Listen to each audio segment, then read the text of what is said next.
Alô, comunidade do ICL, boa tarde, Brasil. Segunda-feira, a gente começa uma nova semana com o ICL Urgente. Sempre as principais notícias do Brasil e do mundo aqui ao vivo, às 5 horas da tarde. Com a gente sempre a Laura Cotcho, na central de informações, na redação do ICL. Boa tarde, Laura. Boa tarde, Rodrigo. Bom início de semana para você. E boa tarde para você que está nos assistindo pelos canais do Instituto Conhecimento Liberta e Eduardo Moreira no YouTube.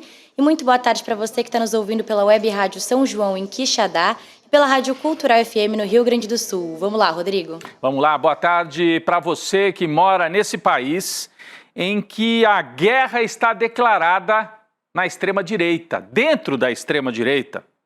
Carlos Bolsonaro, um dos filhos de Jair, chamou de ratos e oportunistas os governadores também de direita que tentam herdar os votos bolsonaristas, porque está aquela corrida, né?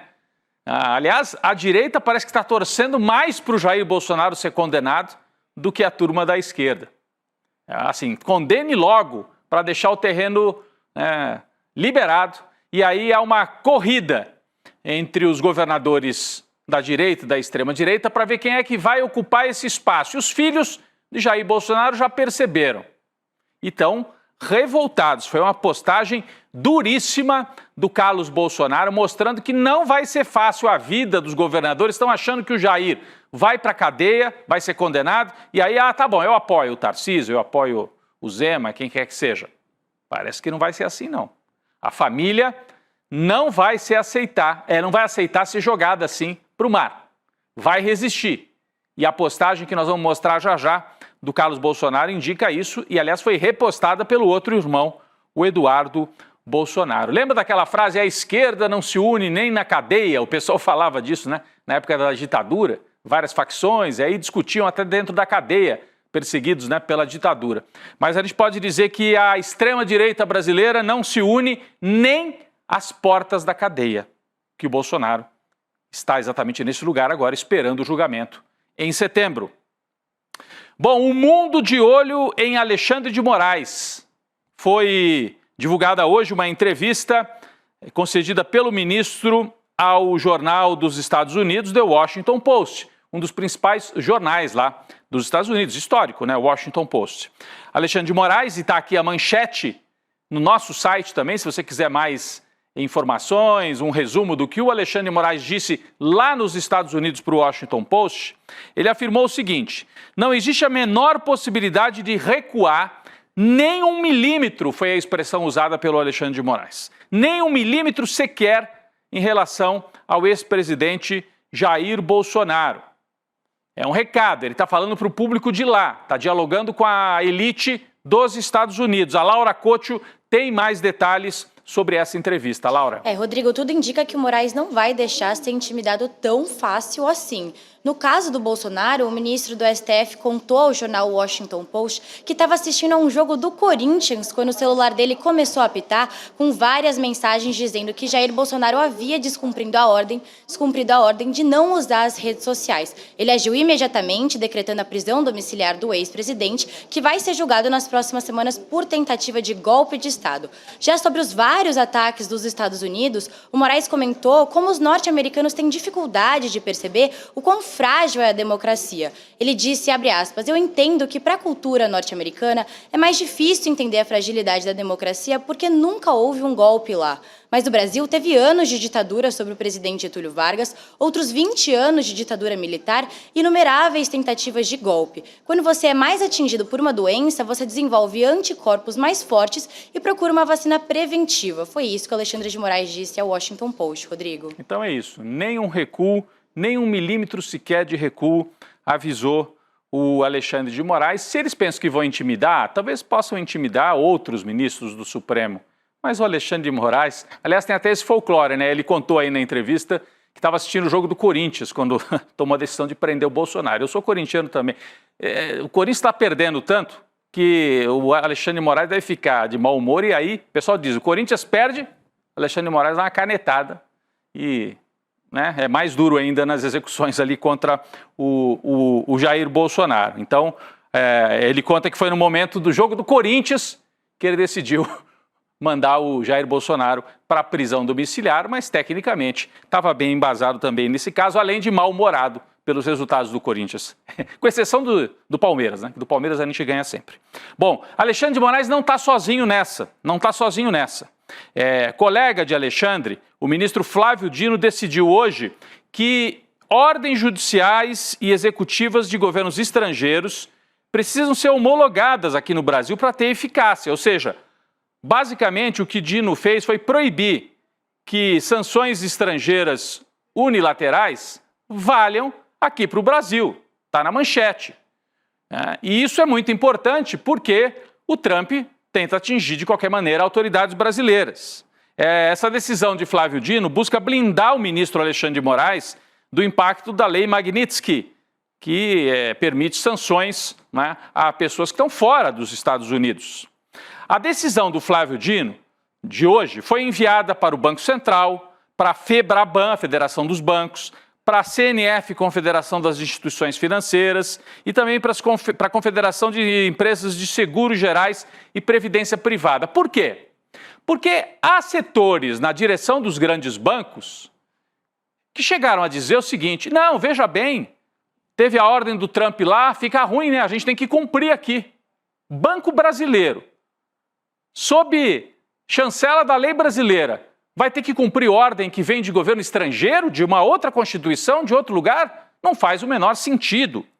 Então, a decisão do Flávio Dino tem a direção de pacificar isso. Olha, se o Bradesco, se o Itaú, se a Caixa Econômica, sei lá, quiserem seguir as ordens do Trump, não vale, porque a decisão, a lei Magnitsky é lá, né? Então, isso fica bem claro. Apesar de setores, principalmente do mercado financeiro e da elite brasileira, acharem e agirem como se fossem colônia. Então, queriam seguir a determinação do Donald Trump. Isso não está valendo aqui no Brasil, avisou o Flávio Dino. Incrível que ele tenha que ter dado essa decisão, assim, para explicar o óbvio, mas está tomada. Não vale a lei Magnitsky aqui no Brasil, a não ser que seja chancelada por autoridades brasileiras, o que não vai acontecer. Bem, vamos falar daquele assunto a que eu me referi aqui na abertura do programa? Carluxo, filho de Jair Bolsonaro, está com ódio, está com muito ódio e saiu escrevendo daquele jeito que só ele, Carluxo, sabe escrever nas redes sociais. Tem que ter tradução, porque a gente entende metade, acha que entendeu, não entendeu. Mas, enfim, o vereador do Rio de Janeiro fez um post raivoso nas redes sociais. Só que dessa vez o alvo não foi o Alexandre de Moraes e o alvo não foi o PT. O alvo foram governadores da extrema-direita, todos se dizem bolsonaristas. Só que a família Bolsonaro está de olho neles, está dizendo assim: vocês querem enterrar o meu pai antes da hora.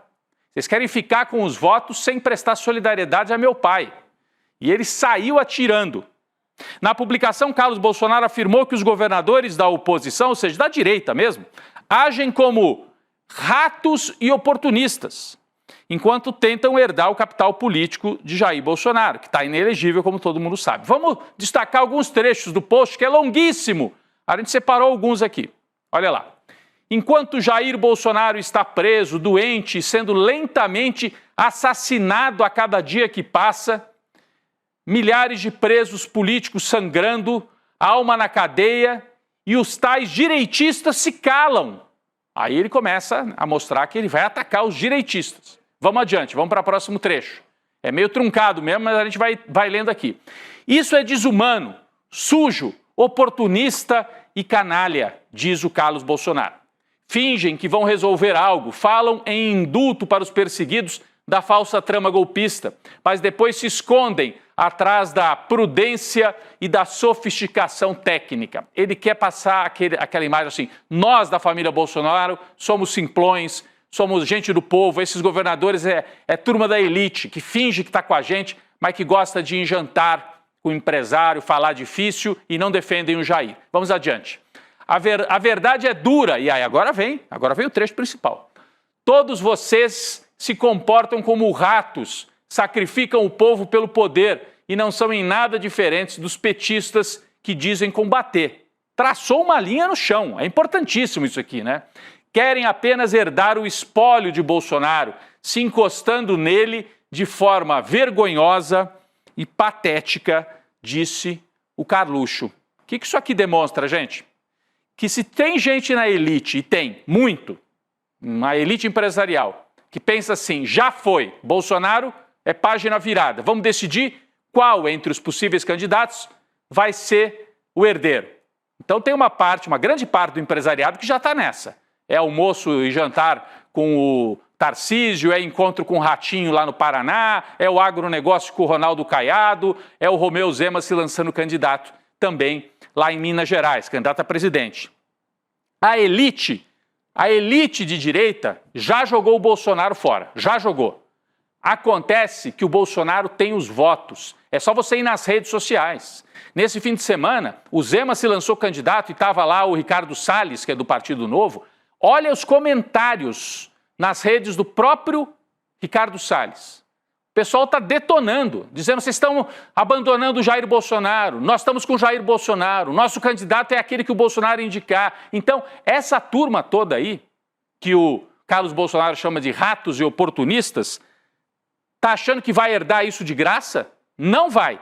E agora, esta fala aqui do Carlos Bolsonaro indica que, muito provavelmente, nós vamos ter uma eleição com um nome indicado pela família Bolsonaro e vários outros indicados por essa direita mais corporativa, da burguesia, da Faria Lima. É isso que está indicando aqui. Agora, Laura, eu já dei os nomes aqui, né, Laura? Mas você ia trazer aqui, eu já falei, mas quais são os nomes aí dos ratos e oportunistas, Laura? Rodrigo, a gente tem alguns nomes principais para essa lista dos governadores considerados ratos pelo Carluxo. O primeiro é o governador de Goiás, o Ronaldo Caiado, que é da União Brasil, que já lançou a pré-candidatura à presidência para o ano que vem. Depois tem o Romeu Zema, o governador de Minas Gerais pelo Partido Novo, que, como você falou, lançou a pré-candidatura a presidente nesse sábado, 2 dias atrás. Em terceiro tem o Ratinho Júnior, o governador do Paraná, que é cotado para sair candidato pelo PSB do Kassab. E claro, tem o Tarcísio de Freitas, o governador de São Paulo, que nunca afirmou com todas as letras que pretende se lançar candidato à presidência em 2026, mas ampliou os contatos com empresários depois da prisão do Bolsonaro e é cotado para concorrer justamente no lugar do ex-presidente. Agora, uma informação interessante. De acordo com a revista Veja, o senador Ciro Nogueira garantiu para empresários paulistas que o governador de São Paulo, Tarcísio de Freitas, vai sim ser candidato a presidente, Rodrigo. Vale lembrar que o Tarcísio virou saco de pancada do Eduardo Bolsonaro nas últimas semanas. Então o clima tá tenso entre os brothers da direita, né? É aquilo, Laura, a gente pode dizer, a direita não se une nem às portas da cadeia, nesse caso, né? Porque o chefe tá na porta da cadeia, tá só aguardando a ordem do Xandão para ir para a cadeia. Só trazendo aqui, é PSD do Kassab, né? PSD de dado do Kassab, é o partido do Kassab. O Ratinho Júnior, o Kassab tem dito, se não for o Tarcísio, o PSD pode lançar o Ratinho, contra uma candidatura, inclusive, da família Bolsonaro e contra o Lula, para já ir criando aquela imagem de terceira via, olhando lá para 2030, deve ser a tática do PSD. Então imagine uma eleição com Lula, com alguém indicado pela família Bolsonaro, provavelmente não vai ser o Eduardo, que está lá nos Estados Unidos, não vai ser o Jair, com certeza, porque está preso, ou vai estar condenado e talvez até em regime fechado, mas pode ser a Michele, pode ser o Flávio. Esses são os nomes. Então vai ter Lula, um nome da família, e vários outros nomes aí da direita. Romeu Zema pelo Partido Novo, o Ratinho pelo PSD e talvez o Caiado, ou sozinho, ou compondo uma outra chapa aí pelo União Brasil. Então um quadro de fragmentação e a família Bolsonaro chamando de ratos e oportunistas os governadores que se apresentam como a direita limpinha. Mas pelo jeito nem para os Bolsonaro eles são limpinhos. São chamados de ratos e oportunistas. Isso que dá, né? Isso que dá, apostar em bolsonarismo, entregar tudo para o Bolsonaro. Aí você fica na mão desses malucos da família Bolsonaro. Pelo andar da carruagem, os filhos do Jair Bolsonaro vão ter que se contentar com um sucessor, talvez até de fora da família, né? Dependendo do que acontecer na eleição. Bolsonaro não se ajuda também, né? Olha só o que saiu hoje. Dados extraídos dos 2 celulares do ex-presidente e analisados pela Polícia Federal comprovam que Bolsonaro desrespeitava as medidas cautelares impostas pelo Alexandre de Moraes de forma consciente, de propósito. Não foi aquele, foi sem querer querendo. Não, não. Ele fazia testando os limites para ver se o Xandão teria coragem de prendê-lo. Foi algo planejado, tinha método, né? As informações são do jornalista Lauro Jardim do Globo. ele deu essa nota, não trouxe os detalhes, o que estaria exatamente nos celulares, mas que tem indícios de que, na troca de mensagens, de que foi tudo planejado. Além disso, dia 2 de setembro, o Bolsonaro tem já o encontro marcado com a primeira turma do STF para o início da fase final do julgamento que investiga a tentativa de golpe. Tá faltando julgar alguém aí nessa tentativa de golpe, sabe, gente? Às vezes eu fico olhando assim, quem é que financiou isso tudo? Ali tem general, tem almirante, tem ex-ministro, né? Tem uma série de políticos, tem militares de várias patentes. Mas e quem financiou, hein? Quem que financiou a baderna e o golpe? Levantamento feito pela Folha de São Paulo na Justiça do Trabalho, e aí não tem nada a ver com o processo do golpe, mas é só para a gente trazer essa informação que eu acho importante. O levantamento identificou que pelo menos 30 empresas de diversos estados brasileiros já foram condenadas por ajudar o Jair Bolsonaro na eleição de 2022. Quem é que pagou? Caminhoneiro, quem é que pagou aquela gente para fazer balbúrdia? Bom, de toda forma, na Justiça do Trabalho, várias empresas já foram até condenadas pelas tentativas de influenciar, manipular, oprimir funcionários, obrigar a votar no Jair Bolsonaro, como se a gente estivesse lá na República Velha, como se chamava, na República Oligárquica, na época do coronelismo, né? Laura Couto tem mais detalhes sobre esse levantamento. Importante esse levantamento feito pela Folha, né, Laura? Sim, Rodrigo, eu trouxe aqui alguns exemplos. Em Minas Gerais, a empresa Agronel LTDA foi punida por ter colado adesivos com o nome do Bolsonaro nas mesas e computadores dos funcionários e também por ter promovido palestras sobre o então presidente Jair Bolsonaro. Um diretor da empresa ainda falou que se o PT vencesse a eleição de 2022, a empresa seria prejudicada e os funcionários demitidos. Já na empresa Sada Bioenergia e Agricultura, também em Minas Gerais, um motorista que trabalhava há 12 anos na empresa foi demitido por ter se recusado a usar um adesivo do Bolsonaro. No Paraná aconteceu a mesma coisa. A Transbem Transportes foi condenada por ter encaminhado um vídeo aos funcionários pedindo de forma expressa para que os funcionários votassem no Bolsonaro. E a justificativa foi que se o Lula ganhasse a eleição, a empresa ia sofrer bastante. Um último destaque aqui que eu queria trazer. O frigorífico Cerradão, em Betim, Minas Gerais, distribuiu camisetas amarelas para os trabalhadores com menção ao slogan do Bolsonaro e prometeu conceder uma peça de pernil para quem comprovasse ter votado no Bolsonaro. Mesmo assim, esse plano não deu certo, nem essa, nem nenhuma tentativa desse plano infalível da extrema-direita, né, Rodrigo? Do pernil ao voto de cabresto, é a nossa manchete aqui na tela. Você citou 4 exemplos, 3 de Minas Gerais, Laura. E só para lembrar, fizeram tudo isso em Minas, botaram polícia para impedir as pessoas de votarem, o governador Zema. E com tudo isso, o Lula ganhou a eleição no segundo turno em Minas. Ganhou por pouco, mas ganhou. Muita gente diz, o Lula ganhou em 22 por uma margem muito estreita. Gente, olha o que ele enfrentou. Vamos relembrar. Era empresário dizendo, ou vota no Bolsonaro ou a empresa fecha, você vai ser demitido. Enfrentou isso, enfrentou a polícia rodoviária fazendo pressão na última hora, um derrame de dinheiro nas últimas semanas, e mesmo assim o Jair é ruim de serviço, porque perdeu esta eleição, mesmo com toda essa armação e o apoio empresarial. Vamos para o noticiário internacional, importante hoje, hein? O presidente dos Estados Unidos, Donald Trump, recebeu o presidente ucraniano, Volodymyr Zelensky, para uma reunião decisiva sobre a guerra com a Rússia. Zelensky chegou dessa vez usando um casaco e blusa social preta, porque ele gosta de tirar onda de garotão, né? Ele vai para encontro oficial, às vezes ou usando camisa assim mais informal, ou então às vezes jaqueta militar, porque ele acha que ele está na guerra o tempo todo. O país dele está em guerra, tudo bem. Mas dessa vez ele foi de uma roupa mais social lá para a Casa Branca. Zelensky, dessa vez, abriu mão desse uniforme militar. Bom, após a conversa, Trump recebeu também 7 líderes europeus, né? Outra coisa, tratou o Zelensky até que bem dessa vez, que da outra vez humilhou, né? Humilhou o Zelensky. Mas além do Zelensky, ele recebeu 7 líderes europeus, Emmanuel Macron, da França, o Sturmer, do Reino Unido, primeiro-ministro, o Friedrich Merz, chanceler da Alemanha, a Ursula von der Leyen, que está aí na tela conversando com o Zelensky, que é a comissária e presidente da Comissão Europeia, o Mark Rutte, secretário-geral da OTAN, a Giorgia Meloni, primeira-ministra da Itália, e Alexandre Stubb, Alexander, melhor dizendo, né? Presidente da Finlândia. Laura Couto tem mais detalhes. O encontro estava acontecendo agora há pouco, enquanto a gente estava entrando aqui no Urgente, aqui ao vivo, né, Laura? Sim, Rodrigo, agora há pouco. E para surpresa de muita gente, dessa vez o encontro do Zelensky com o Trump foi bastante civilizado. Como você já falou, Rodrigo, o Zelensky até optou por trocar um pouco o vestuário e foi com trajes sociais. E o Trump até chegou a elogiar o ucraniano na reunião.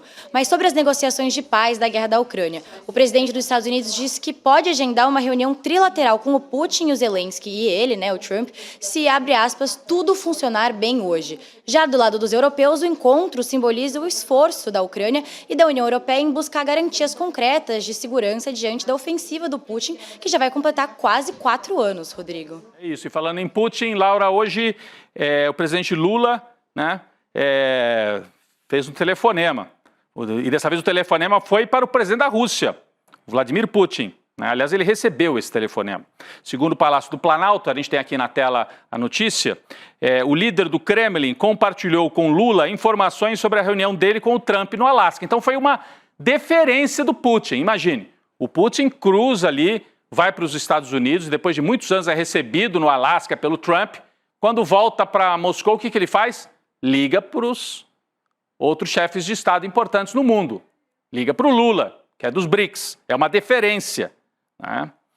Uma nota do governo brasileiro diz que após abordar os diversos temas discutidos com o presidente Trump, Putin reconheceu o envolvimento do Brasil com o Grupo de Amigos da Paz, uma iniciativa conjunta com a China. O Planalto ainda disse que a ligação durou cerca de 30 minutos e, ao final, o governo russo considerou a conversa bastante positiva. Bom, o Lula está conversando de um lado com a Rússia, com os BRICS, e de outro olhando aqui para a América Latina, um mapa que vai ficando complicado aqui, principalmente na América do Sul. Hoje, Lula recebeu no Palácio do Planalto o presidente do Equador, Daniel Noboa, que foi reeleito e é um homem de direita, um empresário de direita, mas não é naquela linha enlouquecida de Milei. O Lula já teve, nos primeiros mandatos, relações boas com vários presidentes de direita, o Uribe da Colômbia, o Bush nos Estados Unidos. Dessa vez foi com um equatoriano. O Lula está tentando diversificar as parcerias comerciais e reforçar a integração regional, independentemente do alinhamento político e ideológico. E tem que ser assim. O povo votou no Noboa, o Equador é um parceiro na América do Sul, o Lula recebeu. Desde 6 de agosto está em vigor a sobretaxa de 50% para o Brasil lá nos Estados Unidos, e o Equador também tem sobretaxa, tem taxa de 15%. Além de Noboa, Lula receberá nas próximas semanas os presidentes da Nigéria, Ahmed Tinubu, isso vai ser no dia 25 de agosto, e o presidente do Panamá, José Raul Mulino, no dia 28. Então, muita agenda internacional, mas dessa vez, em vez do Lula aí, os outros estão vindo para cá. Importante também na articulação. Falando sobre a América Latina, a Bolívia vai enfrentar dias e anos difíceis, hein? Aí pela frente, neste domingo, os bolivianos foram às urnas e decidiram quem é que vai disputar o segundo turno na Bolívia. 2 candidatos da direita foram para o segundo turno. Rodrigo Paz, que é filho de um ex-presidente da Bolívia, o Jaime Paz Zamora, vai enfrentar, ele foi em primeiro lugar, e vai enfrentar o Jorge Tuto Quiroga, também conservador da coalizão Aliança, que teve 26% dos votos. Então, o Rodrigo Paz teve 32% e o Quiroga, o Tuto Quiroga, 26,9%. Nós separamos um registro, um boletim especial do repórter Fred Morales, da Telesur, que, como você sabe, tem uma parceria especial aqui com o ICL. Vamos ver as informações que nos chegam lá da Bolívia. Vamos lá, Fred Morales. Saludos desde la ciudad de La Paz. El ganador de estos comicios, el primer puesto por lo menos, el señor Rodrigo Paz, ha anunciado que durante esta semana, en los próximos días, se reunirá con Samuel Doria Medina, el tercero en la votación, para ir adelantando respecto al apoyo de Samuel Doria Medina, ya anunciado anoche, para Rodrigo Paz para la segunda vuelta. Doria Medina se acerca al 19% de votación según los resultados preliminares del Tribunal Supremo Electoral. en tanto que el diputado Héctor Arce, que responde al sector del señor Evo Morales, expresidente Evo Morales, ha destacado el hecho de que en las elecciones, en la votación realizada ayer, los grandes perdedores, ha dicho, son sus ex compañeros de partido, sus compañeros del Movimiento al Socialismo, es decir, el señor Andrónico Rodríguez y también el exministro de Gobierno Eduardo del Castillo, quienes están por debajo del cuarto puesto en las elecciones de ayer. Revisando lo que será la Constitución, la composición del nuevo legislativo, tenemos el hecho de que en el Senado, donde el MAS tenía mayoría hace 4 o 5 años, ahora no tendrá un solo representante. Olha só o tamanho da derrota. O Fred Morales, lá de La Paz, trouxe para a gente. O MAS não conseguiu botar um candidato no segundo turno e não elegeu nenhum senador. Tinha maioria no Senado e sai dessa eleição. Foi varrido do mapa. Movimento ao Socialismo. Movimento, partido fundado pelo Evo Morales. O atual presidente Luiz Arce, eleito com apoio do Morales. Os dois brigaram. A gente tem até a foto dos dois aqui, né? O Arce e o Morales. E com isso, a direita ganha o poder de novo na Bolívia e começa um ciclo. Eu queria chamar a atenção para um fato. Aqui, ó. Evo Morales e Luiz Arce, grandes derrotados nesta eleição na Bolívia. Esse é o fato. E a gente não briga com os fatos aqui. Brigaram, disputaram. No Equador também aconteceu isso. Rafael Correa escolheu um sucessor que traiu, brigou e a direita ganhou lá no Equador. Aí que você vê o papel que teve a Dilma, né? Apesar de que foi derrubada, cometeu alguns erros, mas cometeu muito mais acertos e jamais traiu o Lula. Lula e Dilma seguem juntos e isso deu muita força para que o projeto aqui de Lula não sofresse uma derrota. Perdeu nas urnas em 18, mas não foi nada parecido com o que houve lá na Bolívia dessa vez. Os candidatos da esquerda, um teve 3% dos votos e o outro teve 8%. Foram varridos do mapa ali nesta eleição na Bolívia. E quem ganha? Quem ganha é um homem que não é um Milei da vida, né? Quem pelo menos ficou em primeiro, que é esse Rodrigo Paz. Ele é da direita tradicional. Ele vem de uma família de políticos. É como se fosse assim, o ACM Neto, família de políticos, ganhando a eleição.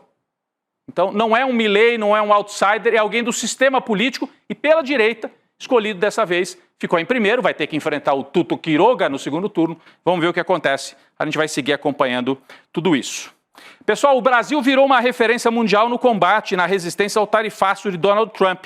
Foi isso que disse um dos principais líderes, um dos principais nomes da esquerda europeia. Importante, hein? A declaração vem de um líder da esquerda francesa. Laura Couto tem mais informações. Rodrigo, quem disse isso foi o francês Jean-Luc Mélenchon, conhecido por ser um dos principais líderes da esquerda democrática na Europa. Ele também é o cabeça da estratégia da Nova Frente Popular, a NFP, que conteve o plano da extrema-direita de conquistar a maioria no parlamento francês e nessa tentativa de impor um programa fascista no país. Vamos ver o que ele disse, abre aspas. A reação espetacular de Lula constitui um apelo à resistência e permite isolar internamente aqueles que se alinham à ofensiva dos Estados Unidos como traidores da pátria. O projeto trumpista é a vontade de retomar do império político dominante. Isso significa, portanto, que os demais países aliados se tornam oficialmente colônias. A reação de Lula é um alerta muito poderoso ao povo brasileiro, preparando-o para se opor às consequências da decisão tomada pelos Estados Unidos. Fecha aspas, Rodrigo. É importante reconhecer o papel de liderança de Lula na resistência à extrema-direita que está avançando em várias partes do mundo, aqui na América do Sul, na Europa. Então, muito importante esta fala de Mélenchon, principal líder da esquerda francesa, né? Laura Couto, obrigado mais uma vez pela parceria, pela participação aqui no ICL Urgente. Obrigada, Rodrigo. Até amanhã. Até amanhã. Falando em resistência à extrema-direita, pessoal, aqui no ICL você sabe que nós vamos ter um programa especial. Como as democracias morrem? Como as democracias morrem? Está aqui na tela, ó. Aqui nessa tela, deixa eu acertar agora. É o autor do livro, o Daniel Ziblatt, vai vir falar com exclusividade aqui no ICL, vai conversar com o Eduardo Moreira. No momento de ofensiva da extrema-direita no mundo inteiro, o Trump atacando, os caras avançando na América Latina, na Europa. Como é a tática e a estratégia para implodir a democracia, que é o projeto da extrema-direita, e como é que se resiste a isso? É a aula que você vai assistir no dia 28 de agosto, eu recomendo muito. 28 de agosto, 8 horas da noite. Como é que você participa? Digita aí clurgente.com.br, coloca o seu e-mail e participa da palestra, da aula magna do Daniel Ziblatt. Como as democracias morrem, fica o convite.